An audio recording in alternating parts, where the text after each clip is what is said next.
Hello, in this video we look at Bhagavad Gita, chapter 1, verse 40. Kulakshaye pranashyanti kuladharmah sanatanaah dharme nashte kulankritsam adharmo abhibhavatyuta. Sorry, I mucked that up. Try again. Kulakshaye pranashyanti kuladharmah sanatana dharme nashte kulankritsnam adharmobhibhavatyuta.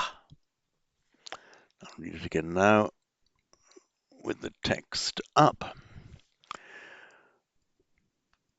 Kulakshaye pranashyanti kuladharmah sanatanaah dharme nashte kulankritsnam adharmobhibhavatyuta. So the kulakshaya, the family destruction, the destruction of the family. Here we see it in the locative, the seventh case, kulakshaye. So the kulakshaye means in the destruction of the family. Here, as a result of, if that happens in the destruction of the family, we could say the same in English. Pranashyanti kuladharma sanatana. So pranashyanti.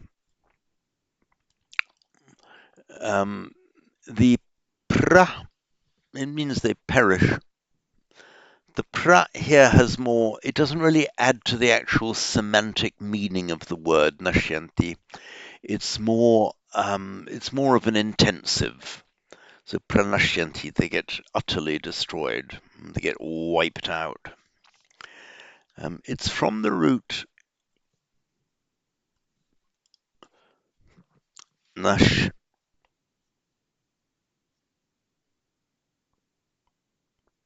which has the idea of destruction. It's actually cognate with the Latin root knock. There are many cases where something is a sh in Sanskrit becomes a k in Greek and Latin. So here we have knock, nocere, to harm. If you are noxious, harmful. If you are innocent, innocens in Latin, you are non-harming. It means you haven't done any wrong. So it comes into English as innocent. It means not doing wrong, not harming.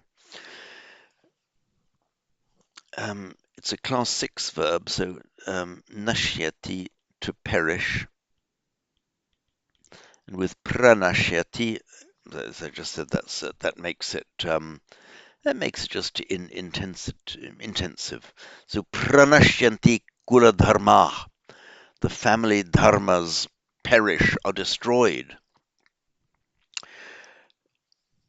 Now, when we are looking at the word dharma, as here in a Hindu context, we give that word a wider meaning than we would looking at it from a Buddhist point of view.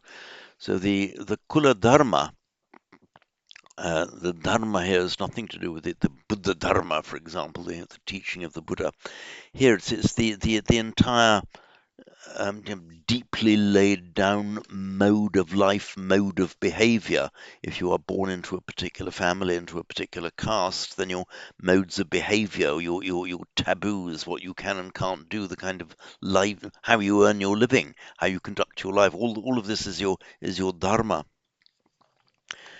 And the dharma means just the life you're given in a sense by birth. And we are warned against paradharma, locative, is the bhayam, danger, paradharme bhayam. there is danger. Para mean of another means para means other, but it also means of another person. Paradharma is another person's dharma. I do what I'm doing because it's my dharma, my kind of lot in life, and another person's dharma is a paradharma, and that accounts for this saying paradharme bhayam. There is danger in another man's dharma, meaning you know, the family you were born into, that comes with your dharma, the entire way of life that you lead. You can't just say, "Oh, I'd rather not do this. I'd rather have that other kind of work instead." Well, that you were warned about the paradharme bhayam, the danger if you follow another person's dharma. So here, this is talking about the kula dharma, all these ways that you have to act and behave because of the family that you were born into. So the kula and all of the rituals and all of the forms of puja and which gods you particularly reverence. All of these are the kula dharma. So in the destruction of the family, kula kshaye pranashyanti kula dharma. These family dharmas will be destroyed, will perish. And sanatana is an adjective qualifying the noun dharma, compound noun kula dharma. It is There is an adjective sana, not very much used as an adjective. Vriddha is more common, but purana is more commonly used. It means old, sana, and in Latin, lo and behold, senex, an old man, as we have our word senile. It's that same sun senex root. There is an adverb which is made just sana. So sana adverbial means from of old, from ancient times. Now there is a particular adjectival suffix, tana, which you put onto certain adverbs of time. So sanatana means belonging to ancient times or something that exists from of old. In this context means ancient, our ancient family dharmas. Incidentally, in Pali, the Sanatana has become Sanantana. A little bit irregularly, you would have expected to see Sanatana. There's no reason for it to change to a Sanantana in Pali, but there it is. So in Pali, we have the Sanantano Dhammo, the ancient Dhamma. We've heard the expression, the Buddha's ancient path. That's a Sanantano, existing from of old. So here, the Kuladharma Sanatana, the these family dharmas that have existed from of old. Another adjective with using tana is adya. You see, adya, adverb of time. Adya, in Latin, hodie, French, aujourd'hui, dui, it's from that same root, adya, today.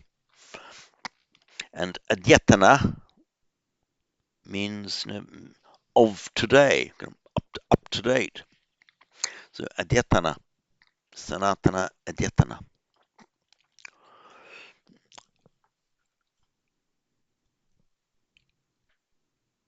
Next line. Dharme nashte kulankritsnam dharma abhibhavatyuta. Dharme nashte. Okay, nash, to be destroyed. It makes its past participle, as always, where you get a sh followed by a ta, they both become retroflex. So nashta, that's regular and normal. For example, like you get drish to see,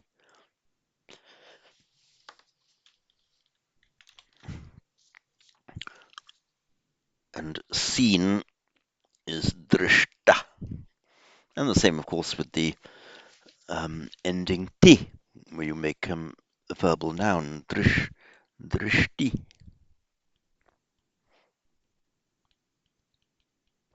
That's the one that in Pali becomes ditti, meaning view, sammaditthi, right view. So dharme nashte. This is in the locative, and this is the locative absolute, the same for those who know Latin as the ablative absolute, or otherwise known as the ablative of attendant circumstances. So dharme nashte, meaning the dharma being destroyed.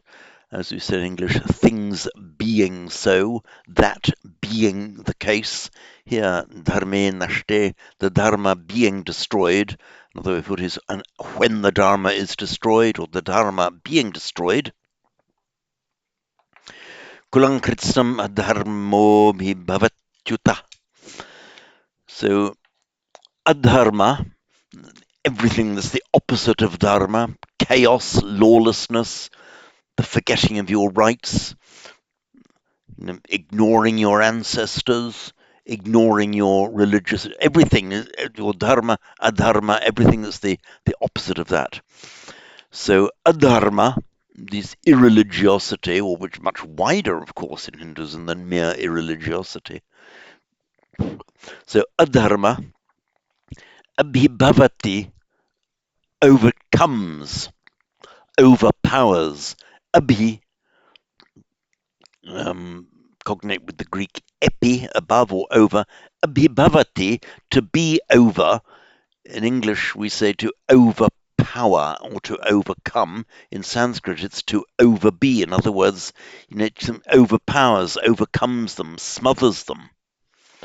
So, adharmo bhavatyuta. Uta is just, it's a modal particle, an emphatic particle. It doesn't actually add anything to the meaning apart from an emphasis. If it were dropped out, it wouldn't in fact alter the meaning of the sentence. So adharma, andharma, overpowers kulang kritsnang. Kritsna means the whole or entire. So kulang kritsnam, the family in its entirety, the whole family, the entirety of the family. So dharme nashte, the dharma being destroyed. Adharma, non-dharma, overcomes, overtakes, overpowers. Kulang kritsnang, the family entire, the family in its entirety. So I'll read this once more. Oops. Kulakshaye pranashyanti kuladharma sanatana dharme nashte kulang kritsnamadharmo bhavatyuta. I'll just note the sandhi here. We've got the root nash as I've written it for you here, with an ordinary dental n. Where you put an upasarga, a verbal prefix in front of it, it's got a pra in it, so the r has the usual effect.